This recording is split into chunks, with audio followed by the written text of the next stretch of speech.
Всем привет! Я в Комо. Нас сегодня ждет два матча. В начале Комо Кальяри в этом прекрасном городе, а потом я поеду в Лугано, на Лугано Базель. В общем, это будет футбол на прекрасных озерах. Не знаю, увидите ли вы сегодня что-то красивее. Вот там ЖД-станция Комо. Из Милана в Комо можно доехать за 5 евро. Дорогу перекрыли. Полиция сопровождает. Это все для того, чтобы проехал один автобус с фанатами Кальяри. Ну, сегодня их не густо, но и лететь им далеко, как бы их можно понять. Это остров. Не так легко попасть из Кальяри в Комо. Когда вы приезжаете на Комо, платные паркинги переполнены. Обычные, естественно, тоже. Вот люди стоят и ждут, пока местечко освободится. Там центральная набережная Комо. Тут идут самые молодые фанаты, и вот уже виднеется стадион Комо, который находится прямо на набережной. Прямо по виду стадиона видно, что это творение 30-х годов. Как обычно в Италии очереди на вход, и кассы закрыты. Касса Комо почти всегда закрыта, потому что практически каждый матч sold out. Клуб очень любят. Клуб первый сезон за долгое время в серии А. И плюс много туристов и знаменитостей посещают этот клуб. Смотрите, просто подходишь к стадиону, тут обычно готовятся фанаты, но уже не готовятся, потому что на связи опаздывающий блогер, до матча 10 минут. Это моя любимая сцена перед матчами Комо. Перед каждой игрой эти ребята с символикой клуба, с гимном клуба на лодке поддерживают тех, кто пришел на футбол. Посмотрите на эти виды. И вообще, можно ли где-то приходить на футбол красивее? Вот уже вход на трибуны. Туристы перед входом ходят, спрашивают про билеты, потому что sold out, но они все еще надеются найти, но тут перед входом не продают. Тут все по фамилиям, все сложно. Прямо перед стадионом напоминание богатой жизни Комо. Яхт-клуб, там бассейн на крыше. По-моему, даже есть какие-то комплекты билетов с отдыхом до или после матча там. Матч уже скоро начнется, тут очереди, Италия. Но зато можно стать в очереди с видом на фуникулер. Вот там вот можно подняться на самый верх. И там слева где-то есть маяк. У меня вот здесь фоточки оттуда. На любом входе очереди, но я считаю, что должны быть только одни очереди. Очереди итальянских чиновников на увольнение за такие решения. На входе прям меня полиция обыскивала, так жестко. Хожу я на Комо по сезонному абонементу, потому что я понимал, что такой ажиотаж будет, что по-другому сюда невозможно будет попадать. А я хотел, тут очень круто. 460 евро мне стоил сезонный абонемент Комо. Ну, доступно, но это клуб, который только поднялся в серию А. Ну, тут сразу на входе пицца, напитки.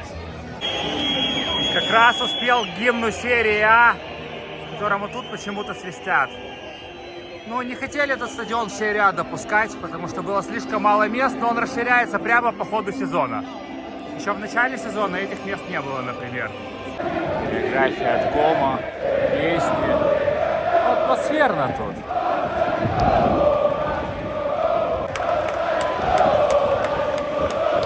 Матч начался, играет свежая в серии А команда против ветерана серии А, но свежая команда выше, середняки таблицы. А вон фанаты Кальяри. Ну, немало, как для людей, которые прилетели с другого острова. Посмотрите, вот тут вид на поле. Обычно интересно на поле, несмотря на уровень команд. А вот это вид за поле. Ну и непонятно, где круче. И прямо со стадиона. Ну, огонь же. Но самое крутое, это находиться вот там вот. Вот там ты одновременно смотришь и на поле, и на горы, и на озеро. Это просто невероятный опыт. Я бывал на тех местах, но сейчас туда билет достать невозможно. Раньше мы тут в последнем ряду нормальненько все стояли, но сейчас стюарты попросили всех сесть, видимо, чтобы не портить телекартинку.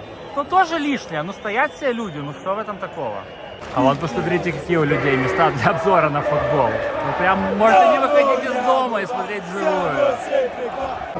Так как стадион старенький, тут нет супер-випов, поэтому все звезды сидят вот на той трибуне. Ну я тоже бывало раньше там сидел.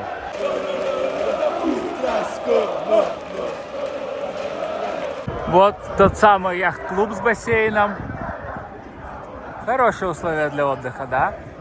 А вот там вдали тоже есть пляжный клуб с бассейном. Как-то поеду, вам там тоже поснимаю. Летом там классно отдыхать. Комо, конечно, фаворит этого противостояния. Вот что значит команда в руках футбольных профессионалов. Ну и у них самые богатые в серии А владельцы. Ну, если говорить о хозяева. Два брата из Индонезии, миллиардеры. Хотелось бы видеть этих парней скоро в Еврокубках и вообще в Лиге Чемпионов.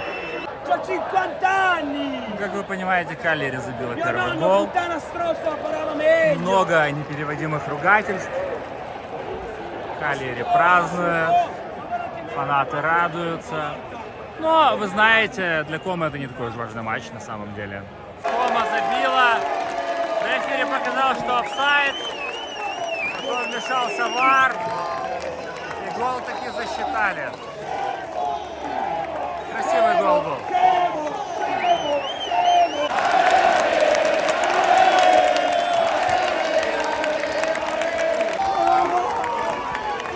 Кома забивает второй гол. Видите, нам везет на камбэки эти дни. Еще вчера на Милане был камбэк, до этого на Интере.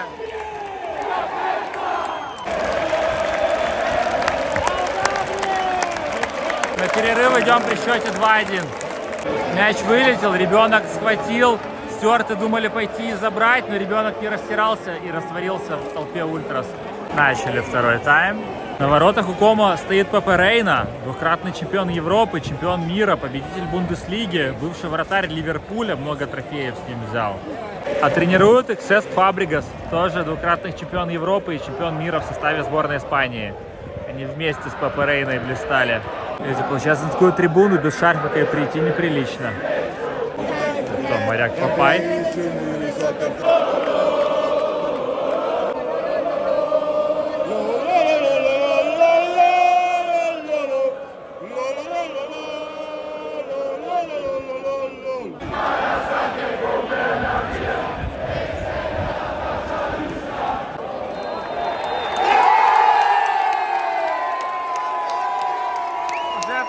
Гол по той же схеме. Судья поднимает офсайд, потом мы 2 минуты ждем. И судья засчитывает гол через ВАР. 3-1 в пользу Кома.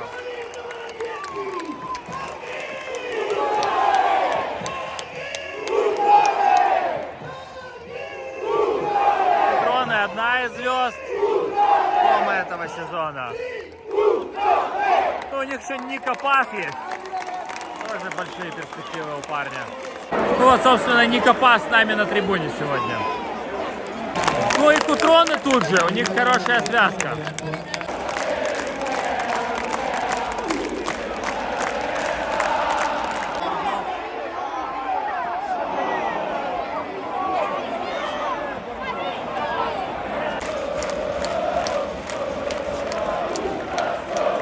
Закончили 3-1. Никто не расходится после матча еще долго. Так, Кома собирается после матча.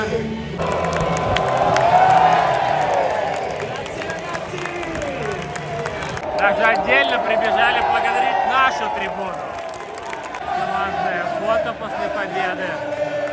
Знаете, клуб, на котором есть атмосфера. Вот с такими видами вы покидаете стадион Кома. Вот этот значок, вот это озеро Кома. Вот тут вот Кома, а вот тут, кстати, Лека, главный враг Кома. Но в футболе уже пока Лека отстает. Но я был у них на матче, там тоже супер. На матче Кома раздают вот такие журналы, очень качественные. После матча бывает прямо тут припаркована лодка, и с нее продают еду. После матча, до матча, но сегодня что-то они отсутствуют. Типичная публика на Кома. А что это тут продается в супермаркете на Кома? Ну и водичка, 35 центов. Вот это, например, очередь за мороженым. И не думаю, что он сильно отличается от остального мороженого. Но зато потом это мороженое вы можете есть с вот таким вот видом. Это набережная Кома. Одна из главных площадей Кома. Тут какая-то выставка машин. Ну и видите, вайб курортного города. Триумф. Что в этом футбольном сезоне у вас больше всего ассоциируется с триумфом? Альфа-Ромео. Представляете, какая-то революция была в те времена, такой дизайн? В те времена, видите, Альфа-Ромео было недалеко от Порше. После матча Кома мне нравится есть поки в этом замечательном месте с таким шикарным видом на главную площадь. Шикарное поки можно взять где-то за 17 евро. И я, как дед, видите, сижу, читаю журнальчик, любуюсь вот таким вот шикарным видом, слушаю живую музыку. Ну, Кома прекрасно. Главная площадь Комо. Тут очень красиво. Но я, может, сейчас сделаю выпуск Комо Интер. Последний матч серии А. Последний тур. Кто знает, вдруг это будет борьба за чемпионство Интера. Ну, честно говоря, вряд ли. Но все может быть. И там еще, может, Комо поснимаю. А сейчас уже будем отправляться в Лугано. Потому что в Лугано я все-таки пореже, чем в Комо. Но эти фасады шикарные. А как вам вот такое вот? Ну, это прекрасно. И там еще внутри красиво. Но я вам сегодня не покажу. В прошлом выпуске есть, по-моему. Это итальянско-швейцарская граница, поэтому с этого момента этот выпуск становится международным. Вы представляете, 2 матча в разных странах за один день. Ну, у меня уже было Лихтенштейн плюс Швейцария, но там матчи послабее были, а тут прям топ. Еду по неприступной Швейцарии. Посмотрите на эти вообще швейцарские красоты. Эти озера, горы, небо. С Комо в Лугано ехать полчаса, но какие же это красивые полчаса. У кого еще можно встретить в Лугано? Это одесские номера, если что. Ну и вот виды Лугано. Добро пожаловать в Лугано. Знаете, чем Лугано отличается от Комо? Ну, просто в Лугано все в 3 раза дороже. Вот человек просто сидит, кайфует, играет на гитаре. Вот она Швейцария. Кадры сытой швейцарской жизни. В Италии я бы это все назвал дольче вита, сладкая жизнь. Но в Лугано, кстати, основной язык итальянский, так что это таки дольче вита. Утиные истории. Вот мы приближаемся к историческому центру. И что мы тут видим? Интернационале. Знаки. Ну и чтобы вы не забывали о высоком уровне жизни в Швейцарии. Там виднеется Макдональдс. Менюшка в Макдональдсе стоит где-то 23 евро. Поэтому съесть поки за 17 в Комо. Это, можно сказать, стратегическое решение было. Я люблю Лугано. Вы любите Лугано? Нет, я не люблю Лугано. Мне Комо больше нравится, но Лугано это круто. Классно сюда периодически переезжать. Фонтаны и архитектура центра. Вот я в этом кафе как-то сидел. Не дешево, конечно, но, как видите, у меня еще остались деньги сходить на футбол. В общем, тут есть Бургер Кинг, но получается в Бургер Кинге самый дешевый вегетарианский бургер стоит 10 франков. Франк это больше, чем евро. Это только бургеры, без меню. Как всегда в крутых городах по выходным какое-то мероприятие. Тут вот, похоже, стартовал какой-то марафон.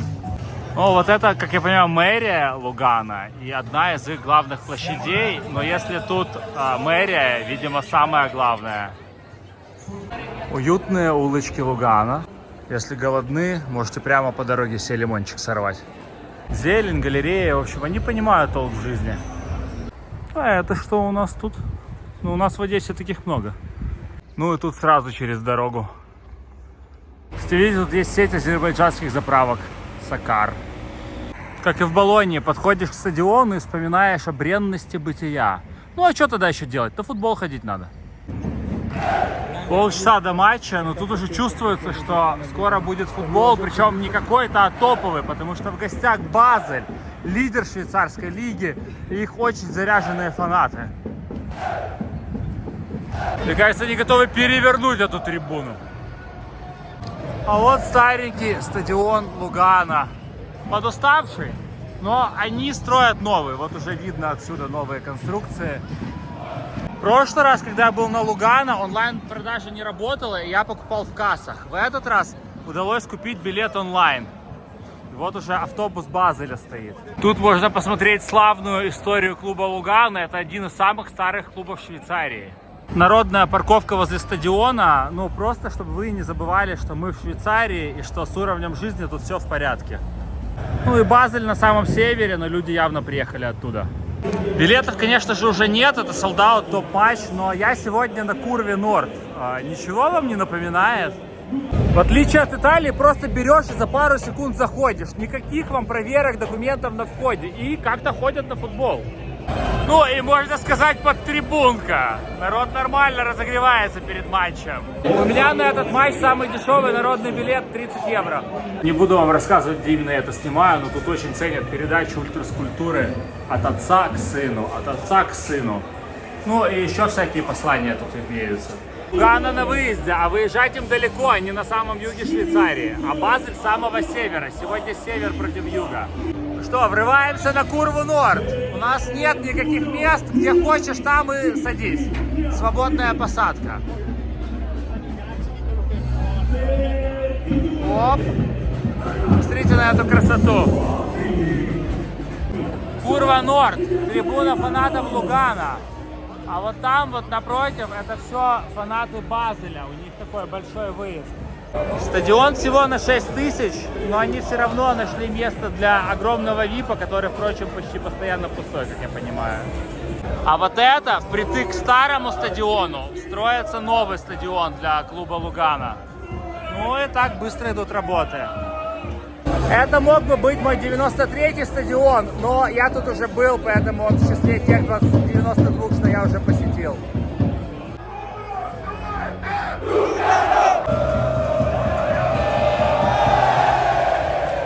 Похоже, их молодежь что-то выиграла и кубок принесли к фанатам.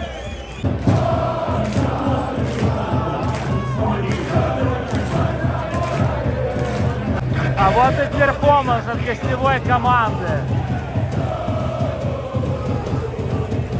У нас тоже тут перформанс. Вы думаете, мы тут так просто?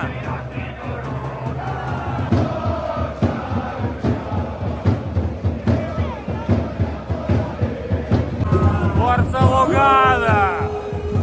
Хочу и Лугана в Еврокубках видеть. Они играли в Еврокубках. На трибунах становится горячее.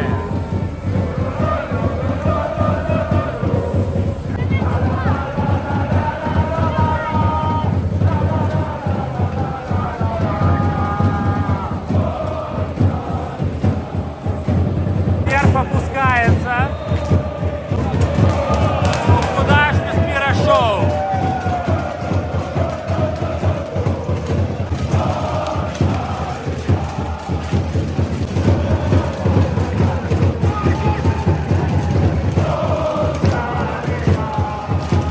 Чтобы вы понимали, матч уже идет, он начался, но его придержали из-за пиро-шоу.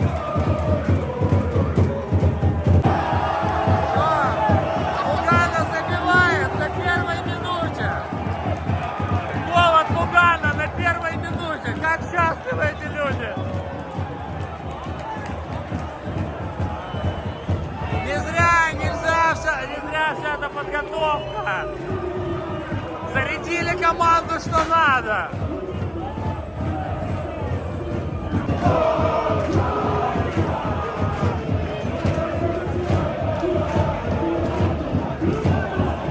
Черный дым, папу еще не выбрали на этом стадионе.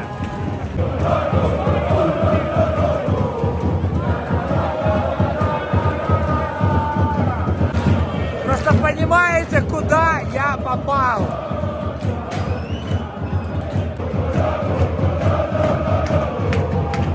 Четвертая минута и уже 1-1. Базель сравнивает, но тут не уменьшается веселье. Ну а там зато народ веселится. Сразу пошло пиро-шоу на той трибуне. И видок со стадиона. Луна какая, видите? Ну, чтобы понять, на каком языке тут говорят, надо послушать, на каком языке они оскорбляют своих оппонентов в футболе. Вы слышали, думаю, знакомые слова. У каждого клуба есть свой главный враг. Я понимаю, что у Лугана это Белензона, городок неподалеку. Там тоже весело, но там вот чувствуешь, что они болеют как-то по-немецки, а тут чувствуешь итальянское влияние. Тут прям какой-то интеровский вайб. Они чем-то напоминают Курву Норд, собственно. А вот там вот какая-то Бавария. Вот они стоят, поют, хлопают сверху. Первый тайм закончили 1-1. Игрок Базеля, который забил гол, получил вторую желтую карточку, был удален. То есть Базель остался в 10 на второй тайм. Погнали второй тайм. Ничего себе, Базель в 10 забивает гол. Там ликуют. Там умеют праздновать красиво и горячо.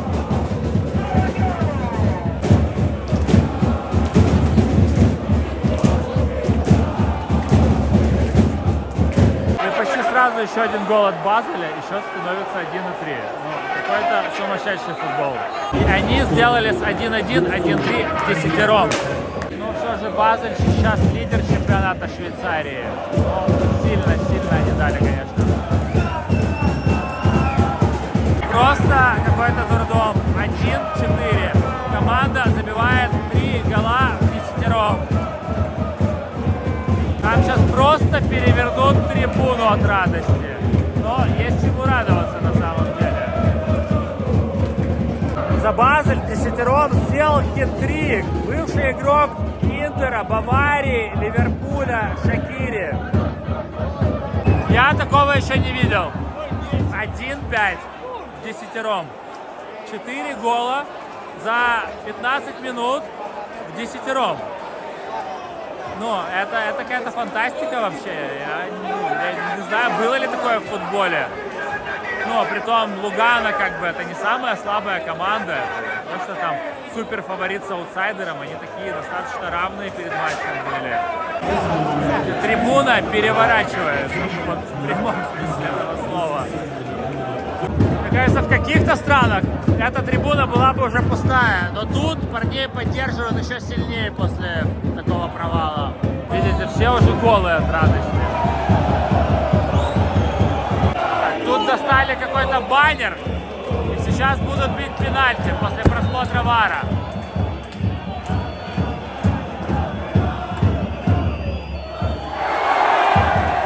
Пенальти реализовано.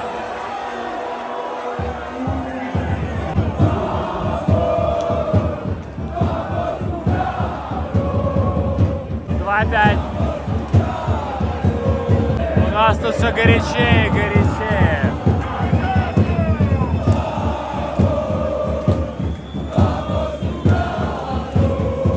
Там уже все разделись и пытаются перевернуть трибуну.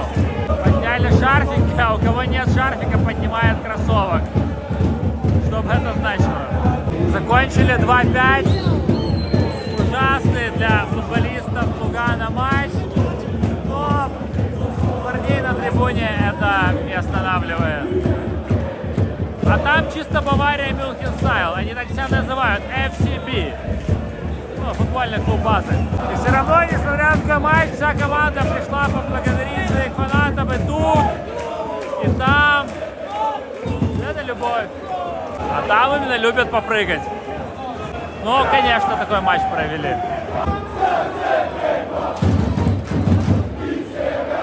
Футболисты после матча подошли прям вплотную к фанатской трибуне, послушать, что фанаты думают о них после этого матча. Ну, заслужили. А там все продолжают праздновать. Я, конечно, ожидал, что на Лугано будет круто, но что настолько это превзошло мои ожидания. Вот строительство нового стадиона. Прошло полчаса, а пение фанатов Базеля все еще до сюда доносится. И вон, видимо, их фаеры горят. Ну, чуть-чуть видов вечернего Лугано. Акционное меню в Бургер Кинге 10 евро, но зато с каким видом? С таким видом и за 20-ку можно было бы поесть. Обычный вечер в Лугано. Ой, суббота, люди стоят в очереди в клуб. Прощай, Лугано. Было круто.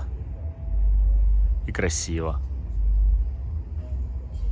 Я уже в Милане, выезд более 12 часов. Рад, что вы до сюда досмотрели. Приятно, если понравилось, лайкайте, комментируйте и подписывайтесь. Впереди нас ждет еще много интересного. Спасибо за просмотр.